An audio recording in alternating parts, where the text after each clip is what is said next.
বাইরে কবরের আগুন, কবরের আযাব বড় মারাত্মক আযাব। 3000 বছর জাহান্নামের আগুন উত্তপ্ত করা হয়েছে। জাহান্নামের আগুনের আকৃতি কালো বর্ণ ধারণ করলো। ফেরেশতারা বলল, আল্লাহ, মানুষ তো দূরের কথা, কঠিন পাথর আর লোহাও যদি আগুনের মধ্যে ছাড়া হয় বর্ষা হয়ে যাবে, মুহূর্তের ভিতরে পানি হয়ে যাবে। ওই কঠিন আগুন থেকে, জাহান্নামের আগুন থেকে আমরা আল্লাহর কাছে আশ্রয় চাই। আল্লাহুম্মা আজরিনা মিনান নার। আল্লাহ, জাহান্নামের আগুন আমাদের জন্য হারাম বানাইয়া দাও। সবাই বলেন আমিন। কবরের আগুনে যদি সব সাগরের পানি দেওয়া হয়, কবরের আগুন নিভানো যাবে না।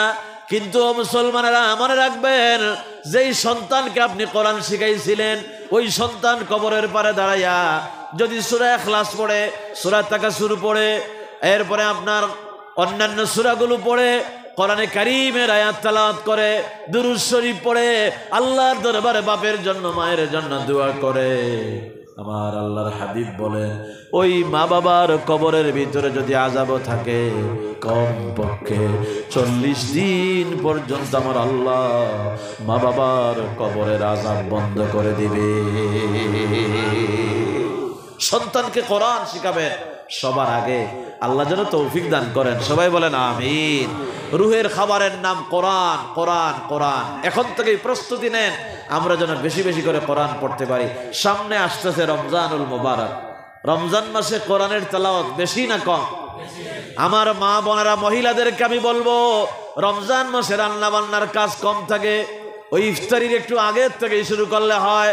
ও মা বোনেরা, প্রত্যেক ঘরে ঘরে যেন ভাইয়েরা, মা বোনেরা সবাই যেন কোরআনের খতম করে, কোরআনের তেলাওয়াত যেন সব মুসলমানের ঘরে হয়, কোরআনে কারীমের তেলাওয়াত দিয়া।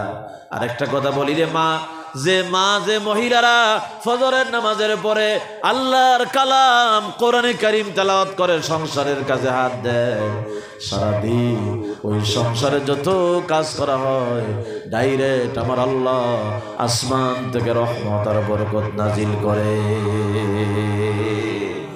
কোরআন, কোরআন তেলাওয়াত করবেন। কোরআন দিয়ে আপনার ঘরকে আলোকিত করে দেন আপনি। রমজান মাস আসতেছে সামনে, এখন থেকে প্রস্তুতি নেন। রমজান মাসে কোরআন শরীফের তেলাওয়াত বেশি না কম? জোরে কোন, বেশি না কম? তারাবির নামাজের মধ্যে 20 রাকাত তারাবি আমরা পড়বো তো ইনশাআল্লাহ ভাই? রমজান মাস আসলে দেখা যায় অনেক এলাকায় আছে, আমার দেশে আছে, বিভিন্ন জায়গায় দেখি যে প্রথম দিকে মুসল্লি বেশি থাকে, আর শেষের দিকে বাড়ে না কমে? হ্যাঁ, কমে কেন? রমজানের শেষের দিকে ফজিলত কম না বেশি? তাহলে ওই সময় কমে কেন? ওই সময় তো আরো বেশি হওয়ার কথা। মক্কা মদিনায় আপনারা যদি যান রমজান মাসে, এই যে করোনার আগে পুরো মাস ছিলাম মক্কা শরীফে, মদিনা শরীফে। এর আগেও আমি আমার বাবাকে নিয়ে রমজান মাসে মক্কা শরীফ, মদিনা শরীফ ছিলাম। সুবহানাল্লাহ। লাইলাতুল কদর তালাশ করার জন্য 30-40 লক্ষ মানুষ হয়। আর আমরা রমজানের শেষের দিক যখন আসে, তখন আমরা অন্যান্য কাজে ব্যস্ত হয়ে যাই। ভাই, পুরা রমজান যেন আমরা ইবাদত করে কাটাইতে পারি, আল্লাহ যেন তৌফিক দান করেন। সবাই বলেন আমিন। আল্লাহ যেন রমজান পর্যন্ত আমাদের হায়াত বাড়ায়া দেন। সবাই বলেন আমিন। আল্লাহুম্মা বারিক লানা ফি রজব ওয়া শাবান ওয়া বাল্লিগনা রমাদান। আল্লাহ, রজব শাবান আমাদের জন্য বরকতময় করো, আর রমজান পর্যন্ত আমাদের হায়াত বাড়ায়া দাও। রমজান পাওয়া এটা অত্যন্ত ভাগ্যের ব্যাপার, যেহেতু এই মাস আল্লাহর পক্ষ থেকে বিরাট নিয়ামত। সারাটা মাস আমরা না খাইয়ে থাকি, রোজা রাখি। কেন রোজা রাখি? তার কারণ হলো আমরা কোরআনের জন্য এই মাসে রোজা রাখি। কোন সুবহানাল্লাহ। শাহরু রমাদান আল্লাযী উনজিলা ফীহিল কুরআন। আল্লাহ বলেন, রমজান তো সেই মাস যেই মাসে কোরআন নাজিল হয়েছে। কোরআন নাজিলের কারণে রমজানুল মুবারকের মর্যাদা বেশি। আবার রমজান মাসে একটা রাত আছে, ওই রাতের নাম হলো লাইলাতুল কদর। লাইলাতুল কদরের মর্যাদা বেশি না কম? লাইলাতুল কদরি খায়রুম মিন আলফি শাহর। লাইলাতুল কদর হলো 1000 মাস থেকে উত্তম। একটা রাতকে আল্লাহ এত মর্যাদা বেশি করে দিলেন, কারণ ওই রাতে আল্লাহ কোরআন নাজিল করেছেন। কোরআনের সাথে যে আছে তার মর্যাদা আছে। এই জন্য আমি আপনাদেরকে বলবো যে আসুন আমরা কোরআনের সাথে সম্পর্ক স্থাপন করি, কোরআনের সাথে তাআল্লুক পয়দা করি, এটা রুহের খোরাক। আল্লাহ যেন তৌফিক দান করেন, বলেন আমিন।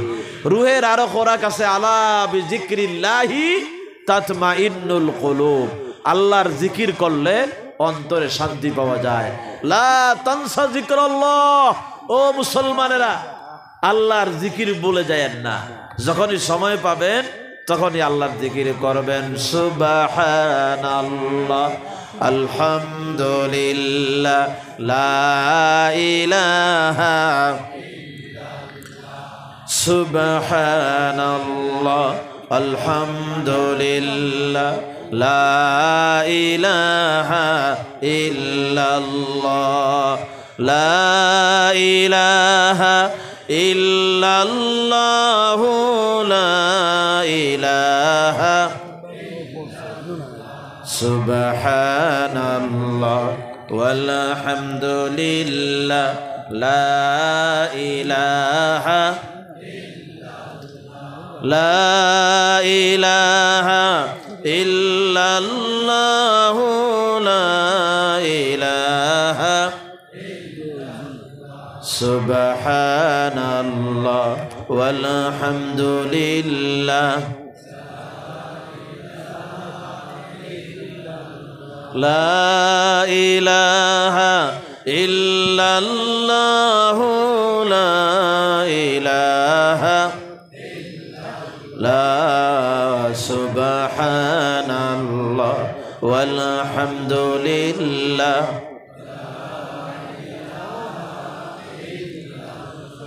লা ইলাহা ইল্লাল্লাহু মুহাম্মাদুর রাসূলুল্লাহ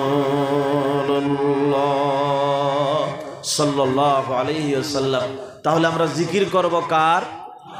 আল্লাহ বলেছেন ফাজকুরুনি আযকুরকুম, তোমরা যদি আমার জিকির করো আমি আল্লাহও তোমাদের জিকির করি। জোরে কোন সুবহানাল্লাহ, আরো জোরে কোন সুবহানাল্লাহ।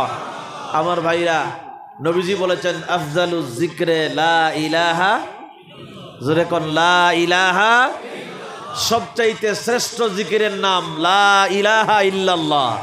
মানুষ যখন মুমূর্ষু অবস্থায় থাকে, সাকরাত যখন আরম্ভ হয়, একটা লোক যখন মারা যায় আমরা বুঝতে পারি না, ওই সময় নবীজি বলেছেন তারে কালিমার তালকিন দেন, বেশি বেশি করে আপনি তারে কালেমা শোনান, তার কানে আপনি কালিমা শোনায় দিবেন। আপনি যদি কালিমা শোনান আর সে তার জবান থেকেও কালিমা বলতে পারে, আল্লাহর নবী বলেন আল্লাহ রাব্বুল আলামিন তারে জান্নাত দিয়া দিবেন। কোন সুবহানাল্লাহ। মুসা আলাইহিস সালাম আল্লাহরে বললেন, আল্লাহ আমার এমন একটা জিকির শিখান যেটা আপনি আর আমি ছাড়া আর কেউ জানে না। আল্লাহ বললেন, মুসা তুমি পড়ো লা ইলাহা ইল্লাল্লাহ। মুসা আলাইহিস সালাম বললেন, আল্লাহ এটা তো সবাই জানে। আল্লাহ বললেন, মুসা রে এর চাইতে দামি জিকির আর নাই। সুবহানাল্লাহ বলবেন না আপনারা?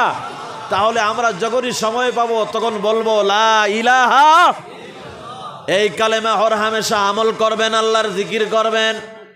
আল্লাহর নবী জিকির শিখাইছেন, বুখারী মুসলিমের হাদিস। কোরআনে কারীমের পরে সব চাইতে মর্যাদাদায়ী কিতাবের, ওই কিতাবের নাম হলো বুখারী শরীফ। সিহাসিত তারফখানা হাদিসের কিতাব, 1 নম্বর কিতাব হলো বুখারী। বুখারী শরীফের শেষ হাদিস হলো নবীজি বলেন, কালিমাতানে হাবিবাতানে ইলার রহমান, দুইটা কালেমা আছে রহমানের কাছে বড় প্রিয়। রহমানকে বলেন, রহমানকে? আল্লাহ রাব্বুল আলামিন বান্দার দুইটা কালেমার বড় বেশি পছন্দ করেন। খাফিফাতানে আলাল লিসান, নবীজি বলেন জবানে হালকা।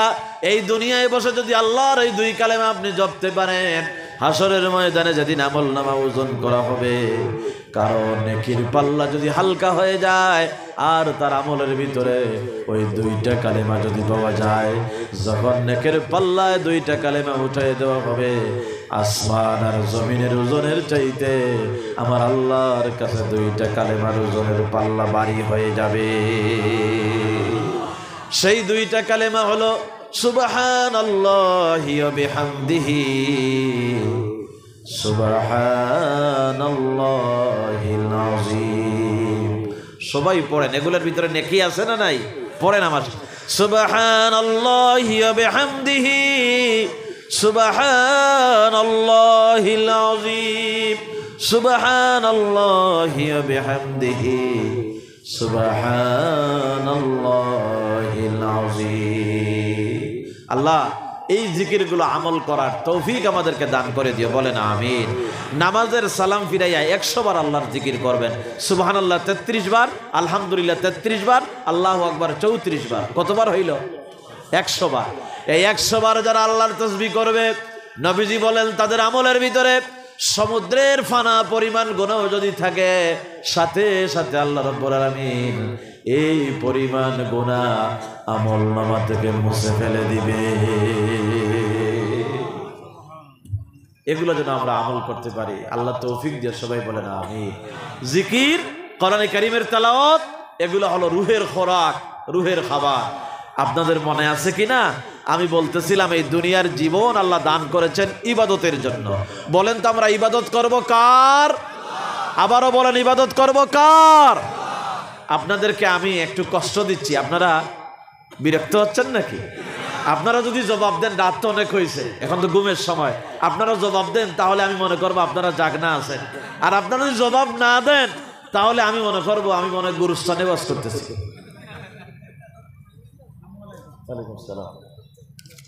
একজনে 500 টাকা দিয়েছেন, আল্লাহ কবুল করুন। আপনারা কি জিন্দা না মুর্দা? আর যারা জবাব দিলেন না সবাই বলেন জিন্দা না মুর্দা? একটু আল্লাহু আকবার বলেন। নারে তাকবীর, নারে তাকবীর। আল্লাহু আকবার বললে খুশি হয় কে? বেজার হয় কে? আল্লাহরে খুশি করতে রাজি আছেন তো? আজানের প্রথম আওয়াজটা কি? জুরে কোন? ইকামতের প্রথম আওয়াজ কি? জুরে কোন? নামাজ শুরু হয় আল্লাহু আকবার দিয়া। আমরা দুনিয়ায় আইসাই আল্লাহু আকবার শুনছি, মায়ের পেট থেকে আসার সাথে সাথে আজান শোনানো হয় না? এক কানে আজান শোনানো হয়, আল্লাহু আকবার সেই শুনলাম, বাম কানে ইকামত শোনানো হয়। ও মুসলমানেরা, আবার এই দুনিয়া থেকে আমরা চলে যাব। দুনিয়া কাউকে থাকতে দেয় না, কোন রাজা বাদশারে থাকতে দেয় না, কোন জমিদাররে থাকতে দেয় না, কাউকে থাকতে দেয় না। ওলি আল্লাহ, গৌস কুতুব, পীর, নবী, আম্বিয়া আলাইহিস সালাম কেউ দুনিয়ায় থাকে না, আমরাও থাকবো না। আমরা যখন দুনিয়া থেকে বিদায় নেব, বিদায় নেওয়ার সময় জানাজা দিয়ে আমাদের বিদায় দেওয়া হবে। বলে তো আমাদের জানাজায় আল্লাহু আকবার আছে না নাই? জোরে কোন আল্লাহু আকবার, নারে তাকবীর। মাশাআল্লাহ, আল্লাহ কবুল করুন। আমরা সবাই বলি আমিন। ভাইরে, আমরা কবরে চলে যাব। কবরে যাওয়ার পর আমাদেরকে জিজ্ঞেস করা হবে মার রাব্বুকা। বলেন তো আমাদের রব কে? আল্লাহ আমার রব। এই রবই আমার, এই রবই আমার সব। আল্লাহকে যদি রব মানেন দুনিয়ায়, কবরে গিয়ে বলতে পারবেন রব্বি আল্লাহ। আর রব যদি না মানেন তাহলে বলবেন হায় হাতা লা আদরি, হায় হাতা লা আদরি। দেখেন রব কত গুরুত্বপূর্ণ। আমরা যে নামাজ পড়ি ডেইলি 5 বার, এই নামাজের ভিতরে কতবার আমরা রব বলি? আমরা যখন রুকুতে যাই, রুকুতে গিয়া রবের তাসবিহ আছে না নাই? সুবহান রাব্বিয়াল আযীম, রাব্বিয়াল আযীম আমরা বলি সুবহান রাব্বিয়াল আযীম। আবার যখন রুকু থেকে আমরা দাঁড়াই, রবের প্রশংসা করে আমরা দাঁড়াই, কি বলি? রব্বানা লাকাল হামদ, রবের প্রশংসা করে দাঁড়ায় যাই। আবার যখন আমরা সিজদায় যাই, সিজদায় গিয়া রবের তাসবিহ আছে না নাই? সিজদায় গিয়ে আমরা বলি সুবহান রাব্বিয়াল আ'লা, সুবহান রাব্বিয়াল আ'লা, সুবহান রাব্বিয়াল আ'লা। এইভাবে 5 ওয়াক্ত নামাজের ভিতরে কম পক্ষে 288 বার আমরা আল্লাহর রব বলি। সুবহানাল্লাহ। নামাজে কম পক্ষে কতবার? 288 বার আল্লাহর রব বলি। কোরআনে কারীমে আল্লাহর সিফতি নাম যে 99টা নাম আছে, রহমান, রহিম, 300 বারের বেশি নয়। অন্যান্য নামগুলো আরো কম, কিন্তু কোরআনে কারীমে সব চাইতে বেশি আমার আল্লাহ রবের পরিচয় দিলেন। হিসাব করে দেখা গেছে কোরআনে কারীমের ভিতরে 978 বার আমার আল্লাহ রবের পরিচয় দিয়েছেন। কোন সুবহানাল্লাহ। আবার আমরা নামাজ শেষ করার পর যখন আমরা মোনাজাত করি আল্লাহর কাছে, আমরা যখন চাই তখন রব নাম ধরে আমরা বেশি আল্লাহর কাছে দোয়া করি। রাব্বানা বলে দোয়া আছে না নাই? শুধু কোরআনে কারীমের ভিতরে রাব্বানা দিয়া 40টা দোয়া আছে। কোন সুবহানাল্লাহ। বাবা আদম আর মা হাওয়াকে আল্লাহ জান্নাত থেকে বের করে দিলেন, এই দুনিয়ায় ছেড়ে দিলেন। বাবা আদমকে আল্লাহ শ্রীলঙ্কার পাহাড়ে পাঠালেন, মা হাওয়াকে আল্লাহ সৌদি আরবের জিদ্দায় পাঠালেন। আমাদের বাবা, আমাদের মা আদম আর হাওয়া দুইজন দীর্ঘদিন কান্নাকাটি করার পর আরাফার ময়দানে গিয়ে তাদের মিলন হলো। বাবা আদম আর মা হাওয়া আল্লাহর দরবারে এবার দোয়া করলেন। কোন দোয়া করলেন? আমার আল্লাহ কোরআনে কারীমে দোয়াটা উঠিয়ে দিলেন। তারা দোয়া করেছিলেন, রব্বানা যালামনা আনফুসানা ওয়া ইল্লাম তাগফির লানা ওয়া তারহামনা লানাকুনান্না মিনাল। জানা আছে না সবার? সবাই আবার আমার সাথে পড়েন, কেউ জবান বন্ধ করে থাকবেন না, পড়েন। রব্বানা যালামনা আনফুসানা ওয়া ইল্লাম তাগফির লানা ওয়া তারহামনা লানাকুনান্না মিনাল খাসিরিন। বলেন আমিন, আরো জোরে কোন আমিন।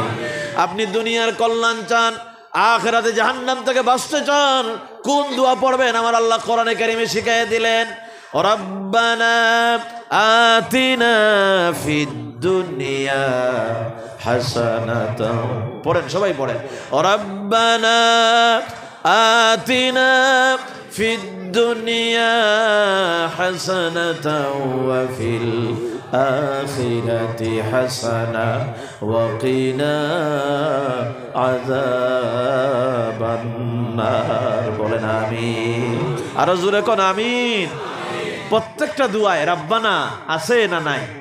কারণ আমাদের রবকে কোরআন শরীফে এইরকম 40টা দোয়া আছে রাব্বানা দিয়ে শুরু হয়েছে। আপনি আপনার পরিবারের জন্য কোন দোয়া করবেন? সন্তানের জন্য দোয়া করবেন, স্ত্রীর জন্য দোয়া করবেন। আমার আল্লাহ শিখাইয়া দিলেন, পড়েন, রব্বানা হাবলানা। পড়েন, রব্বানা হাবলানা মিন আজওয়াজিনা ওয়া যুররিয়াতিনা কুররাতা আ'য়ুনিন ওয়াজআলনা লিল মুত্তাকিনা ইমামা। বলেন আমিন। রব্বানা লা তুযিগ কুলুবানা বা'দা ইয হাদাইতানা। সব কোরআন শরীফের দোয়া। আবার সূরা বাকারার শেষ 2 আয়াত আপনারা মুখস্থ করবেন। নবীজি বলেছেন, সূরা বাকারার শেষ 2 আয়াতকে কোরআনের নূর বলা হয়েছে। সূরা ফাতিহা এবং বাকারার শেষ 2 আয়াত, শেষ আয়াতে আমার আল্লাহ দোয়া শিখিয়ে দিলেন। কত সুন্দর দোয়া। রব্বানা লা তুআখিযনা ইন নাসিনা আও আখতানা রব্বানা ওয়ালা তাহমিল আলাইনা ইসরান কামা হামালতাহু আলাল্লাযিনা মিন ক্বাবলিনা রব্বানা ওয়ালা তুহাম্মিল